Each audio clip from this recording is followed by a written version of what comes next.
Assalamualaikum warahmatullahi ta'ala wabarakatuh.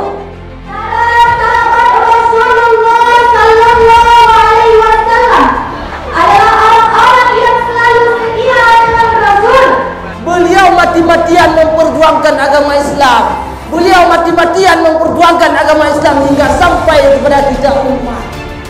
Tetapi yang mengherankan, kita sebagai umat bukan mencintai beliau. Tetapi yang mengherankan, kita sebagai umat tidak mengenang jasa-jasanya beliau. Itu yang sangat mengherankan. Membentengi diri dari pengaruh globalisasi. Hadirin ma'asyiral muslimin rahimakumullah. Akhir-akhir ini pergaulan bebas telah memperati keimanan anak Aceh dan mengikis kabel syariat Islam yang dilakukan oleh pemerintah Aceh. Angka seks bebas yang mencengankan sekaligus memilukan ternyata tiap tahun terus bertambah. Berbangga diri dengan segala dosa, berlindung dalam seribu dusta, dan bersembunyi di balik itu gaya. Pada ujungnya, sejarah kejayaan Islam kita Itulah kondisi muda-mudi masa kini yang selalu membuat sensasi yang jauh dari nilai Islam. Dia menjaga kalian, jaga akidah kalian, keyakinan kalian, tauhid kalian, syariah kalian, solat kalian, agar kalian tidak sesat, agar kalian tetap berada di jalannya Allah Subhanahu wa Ta'ala.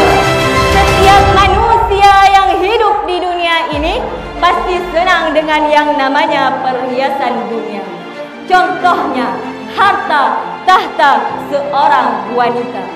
Sungguh wahai saudara-saudara sekalian, jika kamu tidak segera beramal soleh pada hari ini dan menyusuli ketertinggalanmu di masa lalu, maka engkau akan datang pada hari kiamat dan berkata, "Ya Allah, kembalikan kami kepada dunia, maka kami akan beramal soleh." Dan pada waktu itu kamu akan mendapatkan jawaban, "Dasar bodoh, bukankah dari sana kamu datang?"